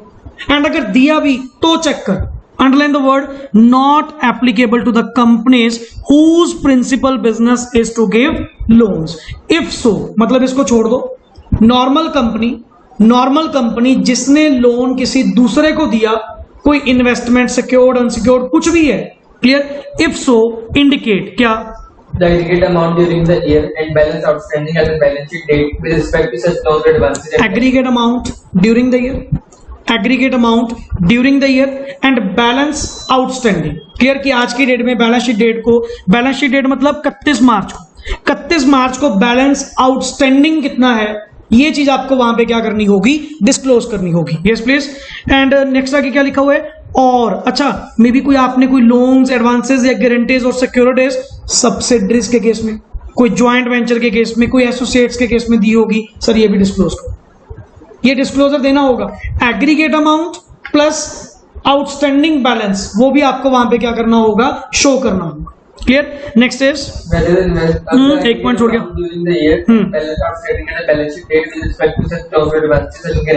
अदर देन किनको छोड़ के, subsidiaries, joint ventures and associates को छोड़कर. अरे ऊपर वाली तो रिलेटेड पार्टी हुई, ऊपर वाली तो मेरी रिलेटेड पार्टी हुई ना, कि उनको दिया हुआ है, और ये किसको दे रहे हो, रिलेटेड को छोड़कर, मतलब नॉर्मल किसी कंपनी को जिससे मेरा कोई लेना देना भी नहीं है, ना मेरी वो सब्सिडरी है, ना मेरी वो एसोसिएट है, ना मेरा कोई ज्वाइंट वेंचर है, मैंने उनको, इनको छोड़कर क्लियर क्या दिया, कोई लोन, कोई एडवांसेस, कोई गारंटी, कोई सिक्योरिटी, कुछ भी दिया, सर डिस्क्लोज करो. क्या, एग्रीगेट अमाउंट और आउटस्टैंडिंग बैलेंस. एक बात कहूं, 2 पॉइंट सिनारियो अलग अलग करो. क्या इसको याद करने का तरीका पता क्या, जो इसकी लास्ट में समरी देखोगे ना, उसी को इलैबोरेट कर लेना, या अपने लेवल पे इसकी समरी क्रिएट करना. क्लियर कि सर डिस्क्लोजर तो 2 बात का देना. क्या, aggregate amount during the year plus balance outstanding at the balance sheet date, यही है ना, विद रिस्पेक्ट टू किसके, such loans, advances, guarantees, security, जो किसको दी गई, subsidiaries, joint venture, associate. And other than company, other than किनको छोड़कर, subsidiaries, joint venture and associate. इन 2 के केस में आपने डिस्क्लोजर देनी है. हुआ क्लियर. नेक्स्ट आगे, weather investments made, guarantees provided, security given and the terms and condition of the grant of all loans and advances in the nature of are not, simple नीचे लिख, T and C are not prejudicial, T and C are not prejudicial. और क्या check करोगे sir, यही तो बार बार checking करवा रहे हो, ये तो इतनी बड़ी लाइन तुमने कनेक्ट कर दी. मेरे को तो सिंपल लाइन यही समझ में आई क्या, कि अगर तुमने ऐसा देखो, रोका मैंने, क्या मैंने रोका कि आपको ये ना करो, दो, बट उसका डिस्क्लोजर दो. प्लस ऑडिटर की ड्यूटी लगाई ये चेक कर कि जो टर्म्स कंडीशन थी, ये लोन, गारंटी, जो भी तुमने दिया, इसकी टर्म्स कंडीशन क्या कंपनी के लिए हार्मफुल तो नहीं, कंपनी के लिए नुकसानदायक तो नहीं है, ये चीज चेकआउट. आगे, इन respect of loans and advances in the nature of loans, whether the schedule of prepayment of principal and payment of interest has been stipulated and whether the repayment side पे लिख, इसको शॉर्ट वर्ड कहेंगे, मैं simple word लिखवा रहा हूं, payment of, या simple लिख लेते हैं अपन, प्रिंसिपल एंड इंटरेस्ट रेगुलरली आ रहा है या नहीं, principal and interest regularly, principal and interest regularly आ रहा है या नहीं, और यही चेकिंग करोगे रीपेमेंट के रिगार्डिंग, कि जो स्टिपुलेटेड शेड्यूल दिया गया. आपको पता, जब भी आप लोन लेते हो एक शेड्यूल आपको मिलता है, लोन शेड्यूल, रीपेमेंट शेड्यूल मिलता है आपको, कि कब कब कौन कौन सी अमाउंट आपकी ड्यू होगी, कितना उसमें प्रिंसिपल होगा, कितना उसके अंदर इंटरेस्ट होगा, कितनी टोटल इंस्टॉलमेंट अमाउंट बनेगी, वो सारा टोटल बना के देंगे, जितने भी साल का तुम्हारा लोन होगा. क्लियर. क्या आप उस स्टिपुलेटेड टाइम पीरियड के अकॉर्डिंग टू पेमेंट्स कर रहे हो या नहीं, क्या जो पेमेंट्स हैं वो रेगुलरली आ रही हैं कि नहीं, कोई डिफॉल्ट तो नहीं है, चेकआउट करो हर लोन. अब मैंने कंपनी, किसी कंपनी को लोन दिया, किसी कंपनी को लोन दिया, चेक कर, मेरे ऑडिटर को कहा गया, मेरे को, कि चेक करो इन्होंने जो लोन किसी को दिया, उनसे रीपेमेंट प्रिंसिपल की एंड इंटरेस्ट की रेगुलरली आ रही है कि नहीं, कोई डिफॉल्ट तो नहीं है, कहीं ऐसा तो नहीं पैसा मरने वाला है. कहते नहीं सर पेमेंट प्रॉपर मिल रही है. ठीक है, फिर एक बार चेक कर दे, रिपोर्ट कर दे. Next is D point, if amount is overdue, state the total amount overdue for more than 90 days. Sir 90 days से ज्यादा हो चुके, वो इंस्टॉलमेंट आई, फिर तो वो नॉन परफॉर्मिंग एसेट बन चुकी. फिर तो डिफॉल्ट हो चुका कि अल्टीमेट पता ही नहीं पैसा मिलेगा या नहीं मिलेगा आगे। एंड वेदर एंड क्या कंपनी ने उसके रिलेटेड कोई रीजनेबल स्टेप्स लिए। क्लियर, यहां पे लिख लो मोर एनपीए शॉर्ट वर्ड, अगर तुम्हें याद रहे तो नॉन परफॉर्मिंग एसेट। वही 90 दिन से ज्यादा ओवर ड्यू हो चुका, ड्यू होते हुए उसको 90 डेज से ऊपर हो चुके, क्या कंपनी ने कोई रीजनेबल स्टेप लिए उसकी रिकवरी के लिए? चेक करो उसको। ये तुम भी साथ में मिले हुए हो कि कंपनी तो डिफॉल्ट कर रही है और तुम भी साथ में उसका दे रहे हो। चेक करो कि वो पैसा, क्योंकि पैसा तुम्हारा नहीं है, ये जो पैसा इन्वेस्ट हो रखा है ना, किसी को दे रखा है, ये तुम्हारा पैसा नहीं है। ये किसका पैसा है? शेयर होल्डर्स का पैसा है। हम नहीं चाहते कि शेयर होल्डर्स का कोई गलत हो। चेक कर कि कोई 90 डेज से ऊपर हो चुका। यस, आगे। Whether any loan or advance in the nature of loan granted which has fallen due during the year has been renewed or extended or fresh loans granted. अच्छा, चलो मान लो ड्यू हो गया। यूजुअली आपको पता है कि ड्यूरिंग द ईयर आपका लोन क्या हो गया जी, ड्यू हो चुका पेमेंट के लिए, बट आपने अपनी इनएबिलिटी शो करी, सर मैं तो पेमेंट कर नहीं पाऊंगा, ऐसा जी वैसा है जी, और हमारी कंपनी ने वो लोन क्या कर दिया, रिन्यू कर दिया, फ्रेश टर्म्स पे सेटल कर दिया, जो भी था व्हाटएवर। आगे बढ़ो। Clear, to settle the overdues of existing loans given to the same party. बिल्कुल। इफ सो, अगर करा, अगर वही लोन जो ड्यू हो चुका था पेमेंट के लिए, तुमने उसको रिन्यू करा, सेटल करा, फ्रेश टर्म्स पे जो भी करा, specify the aggregate amount of such dues renewed और एक्सटेंडेड और settled by fresh loans and the percentage of the, पढ़ो, percentage of the aggregate to the total loans or advances in the nature of loans granted during the year. Yes. Not applicable to companies. और ये point भी उनके ऊपर applicable नहीं होता जिनका principal business ही क्या है, अमाउंट देना, लोन्स देना। क्लियर, मतलब ये बैंक फाइनेंशियल इंस्टीट्यूशंस को छोड़ के इनका तो काम ही यही है डेली का। बट एक बात बताओ सर, आपको नहीं पता सर, यहाँ पे होता है यूजली ये कि मान लो आपसे जो लोन लेना था, आपकी जो पेमेंट ड्यू थी वो इस महीने थी, आप कह रहे हो सर मैं तो पेमेंट कर नहीं पाऊंगा, ऐसे जी वैसे, तो मैंने कुछ भी आपके साथ क्या करी, सेटलमेंट करी कि चलो कोई बात नहीं 6 महीने ठहर के दे देना, कोई रिन्यूअल करी फ्रेश टर्म्स पे या कोई सेटलमेंट करी, कुछ भी करा, तो जितनी एग्रीगेट अमाउंट आपने क्या करी, सेटल करी, उसको डिस्क्लोज करो and total percentage, clear, percentage of aggregate of to total deposits या टोटल लोन का परसेंटेज आप क्या करोगे, वहां पे शो करोगे, सर इतने परसेंट के रिगार्डिंग क्या हुई, सेटलमेंट हुई। ये वो लोन्स हैं जो रिन्यू किए गए, ये वो लोन्स हैं जो एक्सटेंड किए गए, ये सारा डिस्क्लोजर आपको देना पड़ेगा। ये भी न्यू पॉइंट है कारो 2020 में। क्लियर, यस प्लीज, नेक्स्ट आगे। Whether the company has granted any loans or advances in the nature of loans, either repayable on demand or without specifying any terms of or period of repayment. If so, specify the aggregate amount, percentage thereof with the total. Without, underline, without specifying any terms or period of repayment. If so, clear, क्या specify the aggregate amount, percentage thereof to the total loans granted. मतलब ऐसे loans, total loans में कितने हैं उसकी percentage बताओ। मैं जैसे कह रहा हूं जी, मान लो टोटल लोन हमने 10 करोड़ का दिया हुआ है, 10 करोड़ में से 2 करोड़ का लोन ऐसा है जो इधर रीपेबल ऑन डिमांड है या without specifying any time limit है, तो कितना हुआ, 20% ही हुआ। 10 करोड़ का 2 करोड़ कितना हुआ, 20% हुआ ना। परसेंटेज वहां पे डिस्क्लोज करो एंड एग्रीगेट अमाउंट उनकी कितनी बनती है वो भी डिस्क्लोज करो कि 2 crore loan 20% total loan granted का है, सर ये वो लोन है जो इधर रीपेबल ऑन डिमांड है और without specifying any time limit है। क्लियर, तो आपको जस्ट यार सारे के सारे एडिशनल डिस्क्लोजर्स हैं और इतनी लिस्ट ये वाइड कर दी ना, क्लियर, पता नहीं क्या क्या नए नए नए पॉइंट्स, और ये आने वाले टाइम में ना और ये लिस्ट क्या होती जाएगी, बढ़ती जाएगी। पहले इन्होंने लिस्ट ये बहुत रिफाइन करके दी है, बहुत सारे पॉइंट एक्स्ट्रा इसमें डाल दिए, तभी कहते हैं कंपनी में पंगा नहीं लेता कोई भी कंपनी बनाने का, क्योंकि कंपनी में ट्रांसपेरेंसी बहुत है और डे बाय डे ट्रांसपेरेंसी और बढ़ती जा रही है। कंपनी के केस में चक्कर ये है, और लोग पार्टनरशिप बनाकर काम क्यों करते हैं, सोल प्रोप्राइटरी में काम क्यों करते हैं, पता नहीं लगता।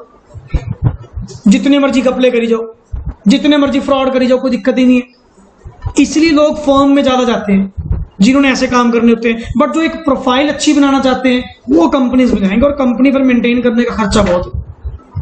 हाँ, उनका खर्चा, अपनी तो इनकम, अपने तो पैसे हैं, कंप्लायंसेस तो हम नहीं करने सारे। अब तुम खुद एक इमेजिन करो आप खुद इमेजिन करो एक कंपनी के ऊपर कितने कंप्लायंसेस होंगे, और एक सीए नॉर्मली कितने कंप्लायंसेस कवर अप करवा दे। कहां से तुम वर्ड बोल दो कि एब्सोल्यूट एश्योरेंस दे? देख तो लो कितने सारे पॉइंट्स है, क्या क्या चीज चेकआउट करनी पड़ेगी, आप खुद देख लो। सर ये बात है, जो बंदा कंपनीज का काम करता है ना, वो फिर कंपनीज का ही काम करेगा। क्यों? कंप्लायंसेस इतने ज्यादा है। क्लियर? यस प्लीज, नेक्स्ट आगे। In respect of loans, investment, guarantee and security by the provision of section 185 and 186 of the बिल्कुल Companies Act have been complied with if not provide the details thereof। Clear? ये भी sir वही है, इसमें भी क्या point था? Compliance of section. मैं लिख रहा हूं हेडिंग क्या है, या लिखा ही हुआ इसमें, यहां पे लिख रहा हूं कंप्लायंस, हेडिंग सेक्शन के ऊपर ही बस, कंप्लायंस ऑफ सेक्शन 185 एंड 186 कि मान लो कोई भी लोन, इन्वेस्टमेंट, गारंटी या security, clear, whether provisions of section 185 and 186 of the Companies Act have been complied with, if not then provide details thereof। ये section पता कौन से होते हैं? Loan to directors, loan to companies, कि किसी दूसरी कंपनीज को लोन वगैरह प्रोवाइड करे, या लोन टू डायरेक्टर्स, या कोई इन्वेस्टमेंट गारंटी सिक्योरिटी प्रोवाइड करी, तो उसके रिगार्डिंग 185 एंड 186 का कंप्लायंस आपने करा या नहीं करा। अगर नहीं करा तो उसकी डिटेल्स क्या करो? प्रोवाइड करो। Clear? Next is in respect to deposit accepted by the इसका हेडिंग दे दो डिपॉजिट्स, 5th नंबर का। एंड डिपॉजिट्स के लिए सेक्शन में बता रहा हूं 73 to 76। एक बात बताओ, क्या चेकआउट करोगे यहां पे? ऑडिटर को क्या कहोगे कि अगर कंपनी ने कोई डिपॉजिट वगैरह एक्सेप्ट कर भी रखे हैं, तो उन डिपॉजिट्स के रिलेटेड टू कंपनीज एक्ट के सेक्शन 73 से लेकर 76 तक जो कंप्लायंसेस बनते हैं, क्या वो कंप्लायंसेस कंपनी ने करे या नहीं करे? अगर नहीं करे देन इसकी डिटेल्स क्या करो? प्रोवाइड करो। Yes please. In respect of deposit accepted by the company or amounts which are deemed to be deposits, whether the directives issued by the Reserve Bank of India and the provision of section 73 to 76 or any other relevant provision of the Companies Act and the rules made therein। मैं कह तू जहां मर्जी से rules दे, किसी मर्जी के rules apply होते हैं, मे बी कंपनीज के, मे बी आरबीआई के, जिसके भी हैं, क्या तुमने डिपॉजिट एक्सेप्ट करे? कहते यस। तो इन सेक्शंस का, इन रूल्स का, इन एक्ट का आपने कंप्लायंस करा? Yes please. where applicable have been complied with, if not the nature of such contravention। क्या कॉन्ट्रावेंशन करी? डिस्क्लोजर आ गई है, क्या क्या बताना है, क्या कॉन्ट्रावेंशन करी। Clear? And if an order has been passed by the CLB या एनसीएलटी और आरबीआई और एनी कोर्ट और any other tribunal, whether the same has been complied with और नॉट। मैं सिंपल वर्ड कहूं, क्या डिपॉजिट के रिलेटेड टू सेक्शन 73 से लेके 76 या किसी भी रेगुलेटरी अथॉरिटी का ऑर्डर अगर आपके अगेंस्ट निकला हुआ है, क्या तुमने उसका कंप्लायंस करा या नहीं? Check it. करा तो ठीक, नहीं करा तो उसकी डिटेल्स प्रोवाइड करो। हाँ जी, हुआ क्लियर? अगर देखो सिंपल लेमन लैंग्वेज में लेके आओगे तो जल्दी याद होगा। अगर तुम कहोगे ये 5 लाइंस एक सांस में याद हो जाए, ये नहीं होगा। इसको ब्रेक करना पड़ेगा, पहले लेमन लैंग्वेज में याद करना पड़ेगा with respect to deposit. Sir section याद रखो 73 से 76, बाकी कोई ट्रिब्यूनल का, कंपनी लॉ बोर्ड का, कोई कोर्ट का, किसी अदर ट्रिब्यूनल का कोई ऑर्डर निकला हो आपके अगेंस्ट, तो आपने उस ऑर्डर का कंप्लायंस करा या नहीं करा? Next on number 6, whether maintenance of cost to cost has been specified by the CG under subsection 1 of section। अगर सीजी ने 148 के अंदर सेक्शन 140, कॉस्ट ऑडिट क्या था? 148 था। एंड कॉस्ट ऑडिट तब होगा, पहले कॉस्ट रिकॉर्ड्स तो मेंटेन कर लो। एंड कॉस्ट रिकॉर्ड्स मेंटेन करने के लिए कौन कहेगा? सीजी। क्या सीजी ने अगर तुम्हें कॉस्ट रिकॉर्ड्स मेंटेन करने के लिए कहा, तुमने कॉस्ट रिकॉर्ड्स को मेंटेन करा या नहीं करा? Clear? Last word, whether account, such accounts और records have been so made and maintained, करे या नहीं करे? क्लियर? तो इसको मैं लिख रहा हूं heading cost records, cost records. Yes please. Next आगे, whether the company ये टिक कर लो जी 7 पॉइंट। इनको हेडिंग दे दो स्टैट्यूटरी ड्यूज, स्टैट्यूटरी ड्यूज, ये दोनों पॉइंट वही हैं पुराने वाले। Statutory dues, yes please.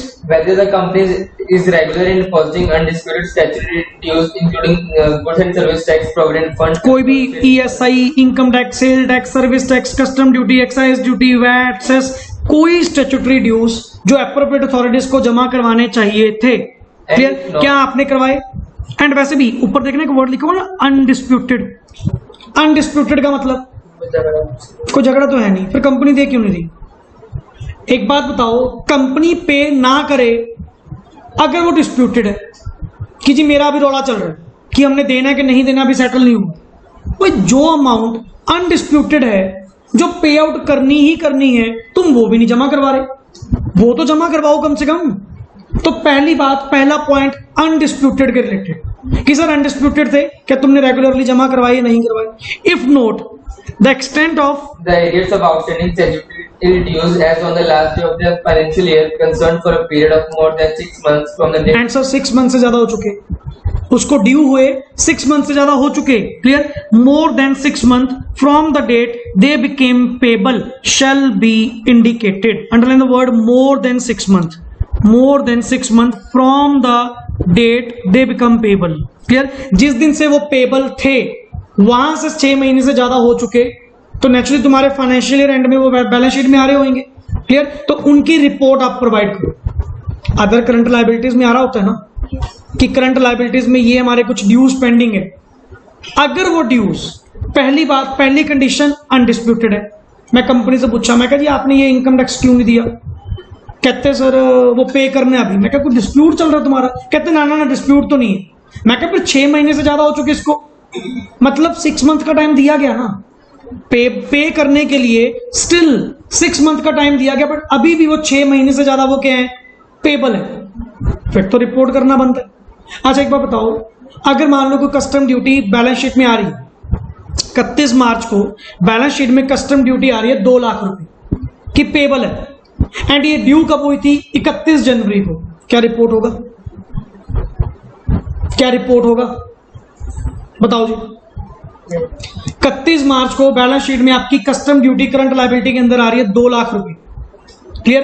And ये ड्यू कब हुई आपकी, बेसिकली 31 जनवरी को आपका कोई माल इंपोर्ट हुआ था फॉरेन से, क्लियर, वहां पे आपका ये पेबल था। क्या इसके रिगार्डिंग कोई रिपोर्टिंग होगी या नहीं, क्यों, 6 महीने के अंदर बता। समझ गए पॉइंट। मोर देन 6 मंथ होना चाहिए, डबल कंडीशन है, undisputed plus more than 6 month, clear. Yes please. Where stat is referred to in subclause A have not been deposited on account of any dispute. अच्छा अगर कोई डिस्प्यूट है, अगर कोई dispute है, मान लो क्या जी हमारा केस चल रहा है, हमारी तो जी लड़ाई चल रही है रेगुलेटरी अथॉरिटी के साथ कि नहीं जी हम तो पे नहीं करेंगे, वो कहते जी पे करना पड़ेगा, मतलब देयर इज अ डिस्प्यूट ना, clear. Then the amount involved in and the forum where forum समझते हो, कहां पे चल रहा है केस तुम्हारा, ये court कोर्ट कौन सी, डिस्ट्रिक्ट लेवल वाली, हाई कोर्ट, सुप्रीम कोर्ट, कहां पे चल रहा है केस, एनसीएलटी, किसके पास चल रहा है case, the forum, clear. The forum where dispute is pending shall be mentioned, a mere representation to the concern department shall not be treated as dispute. एक रिप्रेजेंटेशन सी बना के दे दी और उसको तुम कह रहे हो जी हमारा डिस्प्यूट चल रहा है, वाह जी वाह। डिस्प्यूट मतलब प्रॉपर होना चाहिए कि वो अपनी बात पे अड़े हुए हैं, मैं अपनी बात पे अड़ा हूं और मैंने एक रिप्रेजेंटेशन। अच्छा कई बार ना कोई नोटिस आ गया, मान लो नोटिस का रिप्लाई देना, उस पॉइंट को लेकर मैंने अपने सारे वो पॉइंट, वो सारे स्टैट्यूटरी ड्यूज क्या कर दिए, होल्ड पे डाल दिए। मैं कहा ये पे मत करना, हमारा डिस्प्यूट चल रहा है। मैं कमाल होगी तेरे को डिस्प्यूट का, तेरे को ये नहीं पता लड़ाई होती कैसे है, क्लियर। लड़ाई का तो पहले ही पता लग जाता है कि डिस्प्यूट किस बात का, वो अपनी बात पे अड़े हुए हैं, मैं अपनी बात पे अड़ा हूं। अगर डिस्प्यूट है देन उसको मानना, कहीं मेयर रिप्रेजेंटेशन को डिस्प्यूट माननी जाओ, clear. Yes please. whether any transactions not recorded in the books of account have been surrendered or disclosed as income during the ये नया पॉइंट है जी, डबल टिक, 8 पॉइंट नया है कि whether any transaction not recorded in the books of accounts have been surrendered or disclosed as income during the year in the tax assessment। जिस साल आपकी tax assessment हुई, अब आपको पता टैक्स असेसमेंट तो कभी भी हो सकती है कमिंग ईयर्स में, क्लियर। तो उस साल में आपने उसको सरेंडर कर दिया, डिस्क्लोज कर दिया उस इनकम को, पहले दिखाया नहीं उस ट्रांजैक्शन को, बाद में उस इनकम को डिस्क्लोज कर दिया in the year of tax assessment under the income tax act this, clear. If so yes, that is the previously unrecorded income has been properly recorded in the books of account. अभी अगर अब भी show कर रहे हो उस पुरानी income को, अब भी क्या प्रॉपर दिखा रहे हो या अभी भी कुछ डिफॉल्ट कर रहे हो। मान लो कोई 5 लाख की इनकम थी जो मैंने पहले शो नहीं करी, बट अब टैक्स असेसमेंट ईयर्स में मैं उसको शो कर रहा हूं, क्या अभी भी 5 ही दिखा रहे हो ना, 5 के कम तो नहीं दिखा रहे। अंडर रिपोर्टिंग ऑफ इनकम, इसको heading they low, under reporting of income, under reporting of income. Clear? Next is whether the company has defaulted in the payment of loans or other borrowings or in the payment of interest thereon to any lender. बिल्कुल. If yes, the period and the time of default, amount of default to be reported as per the. मतलब आई think सो ये ना थोड़ा loan के ऊपर ज्यादा जोर दे रहे हैं. अब ये उल्टा लोन लिया हुआ था, पहले लोन दिए हुए थे, ये लिया हुआ है. क्लियर? ये बोरोइंग है. क्लियर? इसको लिख लो, बोरोइंग. क्लियर? एंड बोरिंग के केस में अगर आपने repayment of loan and interest thereon अच्छे से नहीं करी तो उसका अगर डिफॉल्ट है तो ये नीचे दिए गए बॉक्स के अंदर इस वे से आप क्या करोगे, रिपोर्टिंग करोगे. क्या? Nature of borrowing, name of the lender. अच्छा क्या लिखा हुआ है? Lender wise details to be provided in case of defaults to bank, financial institution and government. मतलब lender wise, person wise. Clear? Amount not paid, whether principal or interest, number of days and remarks if any. Clear? Next आगे please. Whether the company is a declared willful defaulter by any bank or financial institution or other lender. बिल्कुल. मतलब क्या किसी bank ने या किसी financial institution ने company को ब्लैक लिस्टेड करा, डिफॉल्टर डिक्लेयर करा. Clear? And whether term loans were applied for the purpose for which the loans were obtained. If not, the amount of loans was diverted. अच्छा कई बार ये भी होता है लोन अप्लाई कहीं और कर दिया, लेके लोन किस पर्पस के लिए आपने कंपनी में पढ़ा था, and use of money. Clear? कि लिया किस पर्पस के लिए, लगा कहीं और दिया. अगर ऐसा लोन आपने कोई डाइवर्ट करा, डाइवर्ट करने का मतलब लिया किस पर्पस के लिए, लगाया कहीं और पे, डाइवर्ट करा, then yes the purpose for which it is used may be क्या, रिपोर्टेड. क्लियर? इसको अपनी लैंग्वेज में आप सिंपल लिख सकते हो. क्लियर? कि अगर मान लो आपने लोन लिया किस पर्पस के लिए, लगाया कहीं और, डाइवर्शन ऑफ लोन, इसको वर्ड लिख सकते हो. डाइवर्शन ऑफ लोन अगर आपने करी देन सर आपको वहां पे रिपोर्टिंग करनी पड़ेगी किस पर्पस के लिए आपने यूज करा. Clear? Yes please. Whether funds raised on short term basis have been utilized for long term. ये फाइनेंशियल इंडिकेटर नहीं था. फाइनेंशियल इंडिकेटर में हमने पढ़ा था SA 570 के अंदर कि अगर तुम शॉर्ट टर्म फाइनेंसिंग यूज कर रहे हो लॉन्ग टर्म एसेट्स को लेने के लिए, फिर तो सर तुम्हारे हालात ही मारे चल रहे हैं.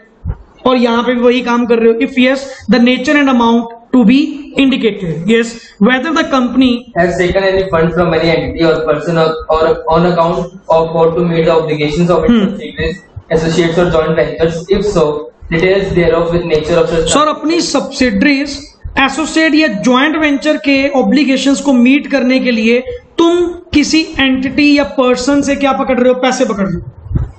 फिर उनके खर्चे मेट करने के लिए तुम पैसे पकड़ रहे हो, तो ये बात तो डिस्क्लोज करनी बनती है ना. तुम्हारा ऑब्लिगेशन तो नहीं था, तुम्हारी सब्सिडरी, तुम्हारी ज्वाइंट वेंचर या तुम्हारी एसोसिएट का था, तेरा तो नहीं था ना. तो अल्टीमेटली सर आपका रिपोर्टिंग करना बनता है क्योंकि तुमने उनके ऑब्लिगेशंस को मेट करने के लिए पैसा पकड़ा. नेक्स्ट आगे. Whether the company has raised loans during the year on the pledge of securities held in its subsidiaries, joint ventures or associate companies. If so, give details thereof and also उनकी securities को pledge करके मैंने कोई loan लिया हो, subsidiaries की, associate की, joint venture की, ज्वाइंट वेंचर है वर्ड, हाँ, ज्वाइंट वेंचर की भी सिक्योरिटीज को प्लेज करके मैं लोन ले रहा हूं. मैं अपनी एसेट तो खा ही गया, उनकी भी खा गया. तो मतलब सर ये एक एडिशनल रिक्वायरमेंट बनती है कि मे भी शायद, देखो ये डिस्क्लोज अगर आज ना करा तो कल को ये गलत इंपैक्ट जाएगा शेयर होल्डर्स पे. पर शेयर होल्डर को पता तो भी लगना चाहिए फंड आ कहां से रहे हैं. आपका कई बार ये नहीं पूछते कि मान लो कि जैसे आपने कोई महंगी चीज परचेज करी, घर वाले ये पहले पूछते पैसे कहां से आए. ये बात की खुशी नहीं है कि लेके कहां से आया, क्या लिया क्या नहीं लिया, ये बता पैसे कहां से आए, कहीं को गलत वे तो नहीं था. सेम चीज यहां पे मैं यही पूछना चाहता हूं कि अगर मान लो तुमने उनकी सिक्योरिटीज को प्लेज करके जो उनके पास पड़ी थी लोन तुम ले रहे हो, तो मे भी कोई गलत काम तो नहीं करने जा रहे, या तुम्हारे हालात कोई माड़े तो नहीं होने जा रहे. Yes. Next is whether money is raised by way of initial public offer or further public offer including debt instruments. इसको साइड पे लिख ले, IPO/FPO. IPO FPO. अगर आपने कोई मनी रेज करी IPO के थ्रू या FPO के थ्रू इंक्लूडिंग डेट इंस्ट्रूमेंट, वो IPO तो किसी का भी निकाल सकते हो, डिवेंचर भी इशू कर सकते हो प्रोस्पेक्टस में. During the year were applied for the purpose for which they are raised. Clear? या इसको तुम एंड यूज ऑफ मनी भी ले सकते हो, and use of money. Clear कि मनी उसी पर्पस के लिए, ये तो प्रोस्पेक्टस में पढ़ा था आपने शायद कि प्रोस्पेक्टस में आपको and use of money clear करना पड़ेगा कि ये पैसा कहां पे आप यूज करोगे, तो उसी पर्पस के लिए ही क्या करना, यूज करना। Yes, if not the details together with delays or default and subsequent rectification if any as may be applicable। बिल्कुल। And whether the company has made any preferential allotment, I think सो ये आपको chapter 3 नहीं लग रहा, prospectus and allotment of shares, company law का जो हमने पढ़ा था। क्लियर, वही तो है पॉइंट। क्लियर कि अगर तुमने कोई प्रेफरेंशियल अलॉटमेंट या कोई प्राइवेट प्लेसमेंट भी करी शेयर्स की, कन्वर्टिबल डिबेंचर्स की during the year, whether yes the requirements of section 42 and section 62 of the Companies Act 13 have been complied with। पहली बात तो कंप्लायंस विद रेलेवेंट सेक्शन, पहला पॉइंट। क्या तुमने सेक्शन 42, सेक्शन 62, 42 कौन सा था, प्रेफरेंशियल अलॉटमेंट, एंड 62 कौन सा था, I think so private placement. Check out कर लेना लॉ के अकॉर्डिंग कि ये सेक्शंस का आपने कंप्लायंस करा या नहीं करा। प्लस आपका सर जो फंड रेज किया गया, fund raised have been used for the purpose for which the funds were raised and if not the in respect of amount involve, कितना ऐसा पैसा है जो आपने कहीं और यूज करा। तो दोनों पॉइंट मोर और लेस क्या है, सेम है। क्लियर, पहला पॉइंट किसके रिलेटेड था, IPO FPO including debt instrument, दूसरा किसके रिलेटेड था, preferential allotment and private placement. ये इजी पता क्यों लग रहा है, क्योंकि तुमने लॉ का टॉपिक पढ़ा हुआ है एंड कंपनी लॉ में अपन ये सारे पॉइंट्स देखे हुए हैं और वही ऑडिटर के ऊपर एक एडिशनल रिक्वायरमेंट डाली गई। Clear, yes please. Whether any fraud by the company or any fraud on the company has been noticed or reported during और 143(12) के अकॉर्डिंग उसकी एडीटी 4 में रिपोर्टिंग सीजी को करी या नहीं करी, यही पॉइंट होएगा। तुम तो वर्ड में आके सोचा करो कि फ्रॉड वर्ड आया, फ्रॉड के रिलेटेड क्या था, पढ़ो जी। if yes the nature and the amount involved to be indicated। हाँ, and B point, whether any report under section 12 of section 143 of Companies Act has been fulfilled by the auditors in conformity for आगे ना बढ़ो भाई। as prescribed। And अच्छा, CG को reporting कब होती है, 143(12) के अकॉर्डिंग, अगर अमाउंट ऑफ फ्रॉड कितनी है, मोर देन 1 करोड़ और मोर देन नहीं, 1 करोड़ और मोर। क्लियर, 1 करोड़ और मोर देन मत बोलना, मोर देन मतलब 1 करोड़ से ऊपर वाली।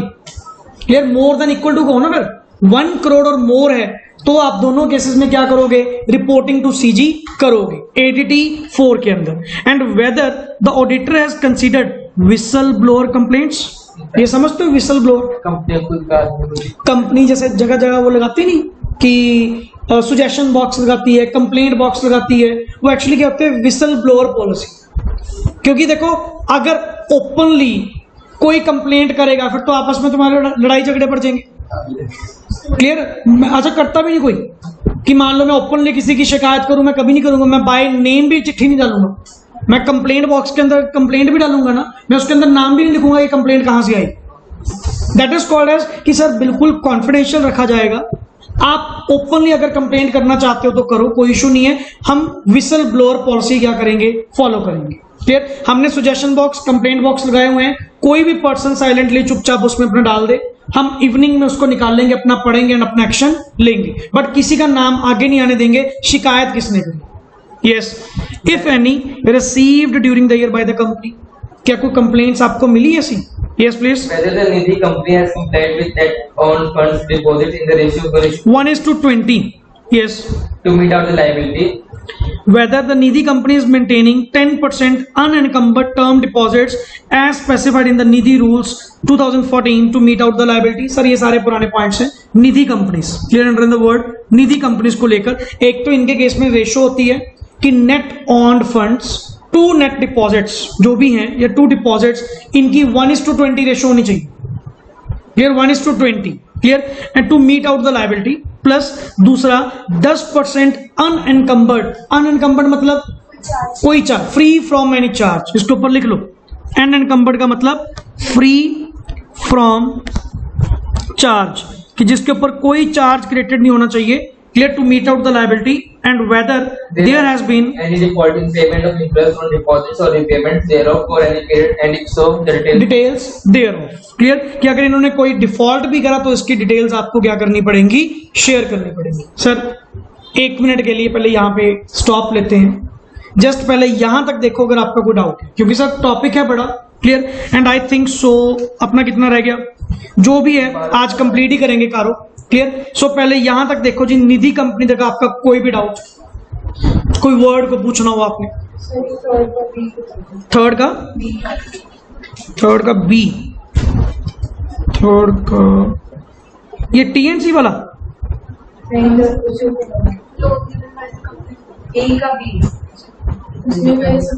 अच्छा, अदर देन वाला। पहले वाले केस में क्या था, subsidiary, joint venture and associates को लोन दिया हुआ है, उनका aggregate amount plus outstanding balance report करोगे। एंड दूसरा पॉइंट क्या, इनके अलावा कि इनको छोड़कर, अदर देन अंडरलाइन कर लेना उसमें कि subsidiary, joint venture and associate को छोड़कर किसी और कंपनी को अगर तुमने कोई लोन, गारंटी, सिक्योरिटी प्रोवाइड कर रखी है तो उसका aggregate amount plus outstanding balance on the balance sheet date, ये आप क्या करोगे, रिपोर्ट करोगे। क्लियर? नॉर्मल कंपनी, वो तो रिलेटेड कंपनीज होगी, नॉर्मल कंपनीज। क्लियर? और बताओ जी, गुड आउट। चलें आगे। घर जाके दोबारा रिवाइज तो करोगे ही करोगे, बट स्टिल अगर कोई भी पॉइंट इन बिटवीन भी डाउट आ रहा है ना तो दोबारा पूछ लो, कोई इशू नहीं है। क्लियर? बट कोई डाउट रहना नहीं चाहिए, क्योंकि मुझे भी पता सर इतनी बड़ी लिस्ट है, क्लॉजेस कितने ज्यादा इंक्रीज कर दिए, नॉट इन वन शॉट ये आपको क्लियर होगा, नंबर ऑफ टाइम आपको इसको रिवाइज करना होगा। बट स्टिल अगर कोई डाउट आया तो बीच बीच में आप अपने ले सकते हो। नॉट एज सच कि इसमें कोई ऐसा तो नहीं है, बट इसका मैं देखूंगा आपको कोई, अब सब क्लॉजेस कैसे याद होंगे, ठीक है ना। चलो हेडिंग तो तुम याद कर लोगे, जो 21 पॉइंट है उसका तो मैं आपको जो निमोनिक कुछ है वो बना देंगे, मेमोरी टेक्निक आप बना लेंगे, बट सब क्लॉजेस को कैसे करोगे, तो ऐसा सच कुछ नहीं है। क्लियर? कि आपको तो बस एक जस्ट पॉइंट याद रखोगे, इस रिलेटेड टू डिस्क्लोजर्स, इस रिलेटेड टू वेरिफिकेशन, कारों के रिकॉर्डिंग तो हमने करनी होती है। चलिए जी, next point, we are on point number 13। Yes, please. Whether all transactions with the related parties are in compliance with section. Heading दे दो रिलेटेड पार्टी, ये अंडरलाइन कर लिया करो भैया, बॉक्स कर लिया करो रिलेटेड पार्टीज को लेकर। एंड रिलेटेड पार्टीज में सेक्शन 177 एंड 188 यही एप्लीकेबल होती है। क्लियर? तो क्या उन सेक्शंस का आपने कंप्लायंस करा या नहीं करा? Yes please, where applicable And the details have been disclosed in the FS sector as required by the applicable accounting standard. बिल्कुल sir. Whether the company has an internal audit system commensurate with the size and nature of its business. मतलब internal audit function, side पे लिख ली heading, internal audit function, क्या आपकी company का internal audit होता है? And whether the reports of internal auditors for the period under audit were considered by the stat auditor, और क्या स्टैट ऑडिटर ने इंटरनल ऑडिटर की रिपोर्ट को कंसीडर करा या नहीं करा। मैं सिंपल वर्ड कहूं, क्या तुम्हारी कंपनी पे इंटरनल ऑडिट सेक्शन एप्लीकेबल होता है? एंड अगर एप्लीकेबल होता है, क्या स्टैट ऑडिटर ने इंटरनल ऑडिटर की रिपोर्ट को कंसीडर करा या नहीं करा? Check out. Clear? Yes please. Whether the company has entered into any non-cash underline, non cash transaction, ये इसका हेडिंग है जी। विद डायरेक्टर्स या कोई person connected with him, if so whether the provision, अच्छा नॉन कैश ट्रांजेक्शन के ऊपर section लगता है जी 192। ये सारे फाइनल्स के सेक्शन है। फाइनल में जो कंपनी लॉ पढ़ोगे ना, अभी तुम्हारा जो कंपनी लॉ है आई थिंक सो 148 पे लास्ट हो गया ना, 10th टॉपिक। ऑडिट का सबसे लास्ट सेक्शन कौन सा? 148 है, कॉस्ट ऑडिट, क्योंकि 149 से डायरेक्टर का टॉपिक स्टार्ट हो जाता है। डायरेक्टर टॉपिक कहां पे है? सीए फाइनल्स में। क्लियर? तो वहां पे जो तुम लॉ पढ़ोगे वो 149 से आगे वाला होगा, क्योंकि 148 तक किसने पढ़ा दिया? इंटर ने। हुआ क्लियर? सो अपने जो सेक्शंस है ना, ये वाले जो नए नए नाम्स आ रहे हैं, ये सारे के सारे फाइनल के सेक्शंस हैं। बट हमें कारों के अकॉर्डिंग तो याद रखने पड़ेंगे ना कि नॉन कैश ट्रांजैक्शन के लिए सेक्शन होता है जी 192। क्या 192 का? अच्छा, ट्रांजैक्शन किसके साथ? डायरेक्टर्स या कोई भी person connected with him. Clear? कि उनके साथ अगर तुमने कोई नॉन कैश ट्रांजैक्शन करी तो उसका 192 के अकॉर्डिंग कंप्लायंस करा या नहीं करा? Yes. Next is reserve bank के अंडर, आरबीआई के अंडर रजिस्ट्रेशन लेना। और वो तो सर बैंकिंग कंपनी लेगी ना, कोई दूसरा पर्सन क्यों लेगा? कोई दूसरा पर्सन क्यों लेगा आरबीआई के साथ registration? Clear? Yes. Whether the company has conducted any non banking financial और housing finance activities without a valid certificate of registration. जबकि आपको पता नहीं है ये जितनी हाउसिंग फाइनेंस कंपनीज नहीं है, HDFC ये भी तो हाउसिंग फाइनेंस कंपनी है, इन्होंने अपना यूनिट अलग बना दिया। एंड आप कभी भी देखना PNB हाउसिंग फाइनेंस, सबने अपने हाउसिंग फाइनेंस क्या कर दिए? अलग कर दिए। लोन डिपार्टमेंट हाउस के रिलेटेड टू हाउसिंग फाइनेंस अलग कर दिया, यूनिट अलग कर दिया। क्लियर। तो अल्टीमेटली सर आपको नहीं पता कि अगर आप इस तरह का कोई नॉन बैंकिंग फाइनेंशियल काम कर रहे हो या मान लो कोई हाउसिंग फाइनेंस कंपनी चला रहे हो तो आपको रजिस्ट्रेशन चाहिए, सर्टिफिकेट ऑफ रजिस्ट्रेशन दिखाओ जी अपना, कहते वो तो है नहीं, तो रिपोर्ट करो ऐसी क्या है। क्लियर कि कंपनी तो गलत काम कर रही है जी। Yes, whether the company is a core investment company as defined in the regulations made by RBI. If so, whether it continues to fulfill the criteria of a CIC, and in case the company is an exempted or unregistered CIC, whether it continues to fulfill such criteria। अब core investment company ये सारे नए नए points हैं। अब ये लगा लो कि नॉर्मल कंपनी पे कहां पे एप्लीकेबल होंगे, बट वही है रिपोर्टिंग फॉर्मेट तो एक बार सबके लिए बनाएंगे ना, तुम्हारे ऊपर जो एप्लीकेबल नहीं होता छोड़ दे भाई, और क्या करें। बट अगर तुम कोर इन्वेस्टमेंट कंपनी हो तो उसके रिगार्डिंग जो रूल्स हैं, उसके रिगार्डिंग तो जो फॉर्मेलिटीज हैं, क्राइटेरिया हैं, क्या कंपनी ने फॉलो करे या नहीं करे। एंड अगर कोई एग्जम्पशन ग्रांटेड है जिसके बेसिस पे, क्राइटेरिया के बेसिस पे, तो क्या क्राइटेरिया तुम आगे कंटिन्यू करने वाले हो, क्योंकि एग्जम्पशन आपने पढ़ा नहीं, कई बार लिखा होता सीजी में grant exemption on some conditions, तो क्या तुम उन कंडीशंस को नेक्स्ट आगे कंप्लाई करवाओगे या नहीं करवाओगे, ये चीज देखो। Clear? Next is whether the group has more than one CIC as part of the group. If yes, indicate the number of CIC. अच्छा, कितनी कोर इन्वेस्टमेंट कंपनीज हैं, कितना ग्रुप है तुम्हारा, वो नंबर एक्सप्लेन करो। क्लियर। तो ये मैं ना काइंड ऑफ इसको बैंकिंग कंपनीज का भी नाम दे सकते हो यहाँ पे, ये पॉइंट न्यू है यहाँ पे। क्लियर।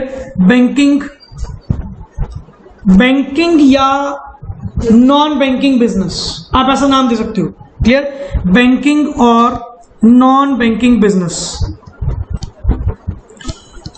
थोड़ा सा आइडिया हो जाएगा ना यहाँ पे किस पॉइंट में ये चीज थी। Next is whether the company has incurred cash losses in the financial year and the immediately preceding financial year. Underline the word cash losses, ये नया पॉइंट है जी। क्या कैश लॉसेस के रिगार्डिंग, कैश लॉसेस के रिगार्डिंग क्लियर, मतलब किसी financial year में आपने कोई कैश लॉस इंकर करा कि सचमुच में तुम्हें लॉस हुआ हो। Clear? And next is whether there has been any resignation of the statutory auditors during the year. If so, whether the auditor has taken into consideration the issues, objection or concerns raised by the outgoing auditors. बिल्कुल sir, उस वो जो छोड़ के गया उसके जो issues थे, उसके जो ऑब्जेक्शंस थे, क्या आपने कंसीडर करे, आप रिपोर्ट करो। ये भी नया पॉइंट है, ये भी नया पॉइंट है, क्योंकि देखो वही ना, ट्रांसपेरेंसी लाने के लिए नए नए पॉइंट्स बीच में क्या करते जा रहे हैं, इंट्रोड्यूस करते जा रहे हैं। Clear? Yes, please. On the basis of the financial ratios, aging and expected date to realization of financial assets and payment of financial liabilities, other information accompanying the FS, the auditor's knowledge of the board of directors and management plan. Whether the auditor is of the opinion that no material uncertainty exists as on the date of the audit report that company is capable of meeting its liability. कोई going concern नहीं लग रहा कि मतलब company material uncertainty तो नहीं है, किस बात की, कि कंपनी अपनी लायबिलिटीज को मेट नहीं कर पाएगी, मतलब मुझे लग रहा है कि कंपनी ये काम चला लेगी, कर लेगी अपना वो। Clear. Meeting its liability existing at the date of the balance sheet as and when they fall due within a period of 1 year. और वैसे भी मैं 1 ईयर की सॉल्वेंसी देता हूं कि बैलेंस शीट डेट से अगले 1 साल तक मुझे नहीं लग रहा कि कंपनी बंद होने वाली है, कि कंपनी अपनी लायबिलिटीज को पे नहीं कर पाएगी। क्लियर।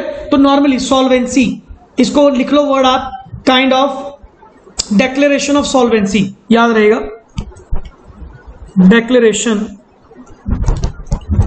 Of solvency.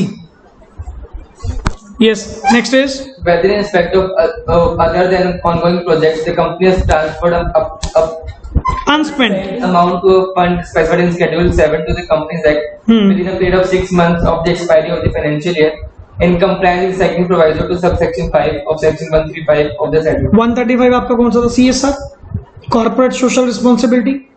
क्लियर। वो जो कोई अनस्पेंट अमाउंट है, क्या आपने देखो सिंपल सी बात, other than ongoing projects. Clear. The company has transferred unspent amount, जो खर्च नहीं हुई, जो बची पड़ी है हमारे पास। Clear. To a fund specified in schedule 7, और शेड्यूल 7 वही थे ना, मैंने आपको बताए थे कौन कौन से जगह पे आप CSR कर सकते हो। शेड्यूल 7 वहां पे हमने रीड आउट करा था, कंपनी लॉ का सेक्शन 135। तो अगर कोई अमाउंट उसमें तुमने डिपॉजिट करवाई है तो उसकी details. Clear. And whether any, इसको मैं CSR लिख रहा हूं, point 20th point CSR। Yes, whether any amount remaining unspent under subsection 5 of section 135 of the Companies Act pursuant to any ongoing project has been transferred। Simple sir, unspent amount को transfer अगर 135 के compliance के according to करा, उसके according to आप disclosure provide करो कि weather क्या कोई अनस्पेंड अमाउंट ऐसे फंड में जो शेड्यूल 7 के अकॉर्डिंग टू ट्रांसफर की गई हो किसी स्पेशल अकाउंट में with respect to the compliance of section 135 अगर करी है तो उसकी डिटेल्स दो। समझ रहे हो वर्ड? दोबारा बोलो क्या पॉइंट है जी, क्या पॉइंट है जी, बोलो। अनस्पेंट अमाउंट, क्या कोई अनस्पेंट अमाउंट स्पेशल अकाउंट में शेड्यूल 7 के according to with respect to the compliance of section 135 अगर कोई जमा करवाई है तो उसके बारे में डिटेल्स प्रोवाइड। क्लियर? तो 20th point is CSR। Next is whether there have been any qualifications or adverse remarks by the respective auditors in the company's order reports of the companies included in the consolidated financial statement। मतलब कोई भी qualification या कोई भी adverse remark, clear, by the auditors अगर कोई है included in the CFS also, if yes indicate the details of the companies, clear, and paragraph number of the Caro report containing the qualification or adverse remarks। कि जहां पे तुमने adverse remark दिया ना उसको दोबारा नीचे अलग से क्या करो, हाईलाइट करो कि इन पॉइंट्स के रिलेटेड तो मैंने क्वालिफिकेशन या कोई एडवर्स रिमार्क दी है। Clear? And next is number 4, sir ये होते हैं reasons to be stated for unfavourable और क्वालिफाइड आंसर्स। ऊपर जितने दिए गए पॉइंट्स में तुम्हारा आंसर क्वालिफाइड होगा या एडवर्स होगा उसका रीजन तुम्हें सबसे लास्ट में देना पड़ेगा। मतलब ये मत समझना वहां पे सिर्फ नोट लिख दिया कि हाँ जी कंपनी नहीं कर रही, क्यों नहीं कर रही उसका रीजन भी नीचे मेंशन कर। क्लियर? क्या लिखा हुआ है? Reasons to be stated for unfavourable और qualified answer. Yes please. Where in the auditor's report the answer to any of the questions referred to in paragraph 3 as above is unfavorable or qualified, the auditor's report shall also state the basis for such unfavorable or qualified answer as the case may be, and where the auditor is unable to express any opinion on any specified matter in his report shall indicate such fact together with the reason as to why it is not possible for him to give his opinion on the। ये तो अपने वैसे ही पढ़ा था basis for opinion, उसमें तो भी कहा था। ये थोड़ी है कि अकेला सर आपने कहते जी एडवर्स रिमार्क है, क्यों है वो भी तो बताओ। ऊपर जितने दिए गए पॉइंट्स हैं, क्लियर, अगर उनके रिलेटेड टू तुम्हारा कोई एडवर्स रिमार्क है या कोई तुम वहां पे क्वालिफाइड देना चाहते हो रिमार्क, तो उसका रीजन भी तुम्हें सबसे लास्ट में क्या करना पड़ेगा, एक्सप्लेन करना पड़ेगा। Is that clear? This is all about कारो 2020 एंड मोर और लेस है पिछले वाला सेम, बट मुझे तो पढ़ा के पता लग रहा है कि लिटरली बहुत सारे नए नए पॉइंट्स यहाँ पे क्या किए गए, डिस्कस किए गए, बहुत सारे नए नए पॉइंट्स यहाँ पे मर्ज किए गए। तो अल्टीमेटली सर अगर आप डायरेक्टली नया वाला ही रीड आउट करें, इसी को number of time read out करें, या ये लेक्चर आप लोगों के पास है इसी को दोबारा सुने, क्लियर, या आपको दिख रही होगी यहाँ पे क्विक रिवीजन नीचे यहाँ पे गिवन है सर, कारो किसके ऊपर एप्लीकेबल है किसके ऊपर नहीं, कंडीशंस क्या हैं, कंडीशंस जो प्राइवेट लिमिटेड को लेकर, वो सारे पॉइंट्स यहाँ पे इन होल लेक्चर आज के लेक्चर में क्या हो गए, कवर अप हो गए। क्लियर? सो इसका कोई निमोनिक कोड आप बना लेंगे इजीली कि सर सारे पॉइंट्स इजीली लर्न रहे। बट देखो एज इट इज लर्न करना is not a possible thing, क्योंकि अब तो क्लॉजेस भी बहुत इंक्रीज कर दिए गए। कई बार तो क्लॉज के अंदर भी सब क्लॉज है, आप ये भी देख रहे हो, या पॉइंट्स के अंदर भी कितने क्लॉजेस हैं, 5-5 6-6 क्लॉजेस हैं। तो सर इसको नंबर ऑफ टाइम रिवाइज करना पड़ेगा, बट लिटरली केस स्टडी भी बनेगी। और जहां पे कोई वर्ड आया, अब लेटेड भी फ्रॉड के रिगार्डिंग टू वर्ड आया, तो तुम सिर्फ ये थोड़ी कहोगे कि 143(12) या ऐसे 240, साथ में ये भी तो आएगा कि कारो के अंडर भी रिपोर्टिंग जाती है फ्रॉड की। अब लिंकिंग करनी पड़ेगी। ये 21 पॉइंट जो आपने पढ़े, 21 है ना, ये 21 पॉइंट्स जो आपने रीड आउट करे, ये पूरे ऑडिट में अगर किसी अदर ड्यूटी में कवर हो रहे हैं वो तो करोगे, प्लस कारो के अंदर ये एडिशनल रिपोर्टिंग भी करोगे। Is that clear? सो ये कारो अपने आप में सर एक एडिशनल रिस्पॉन्सिबिलिटी है जो ऑडिटर के ऊपर दी गई, एक एडिशनल रिक्वायरमेंट है जो आपको अलग से क्या करनी है, प्रोवाइड करनी है।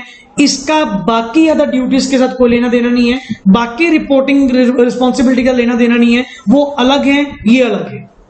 और इसकी एप्लीकेबिलिटी बहुत अच्छे से रीड आउट करना, बिकॉज केस स्टडीज मैक्सिममली इसकी कहां से बनती हैं सर, प्योरली जो एप्लीकेबिलिटी को लेकर।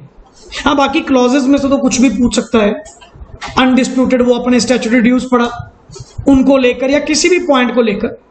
Is that clear? ठीक है जी। And I think so summary के बाद खत्म है जी टॉपिक अपना। ओके जी। सो यहां पे सर अपना चैप्टर 11 क्लियर।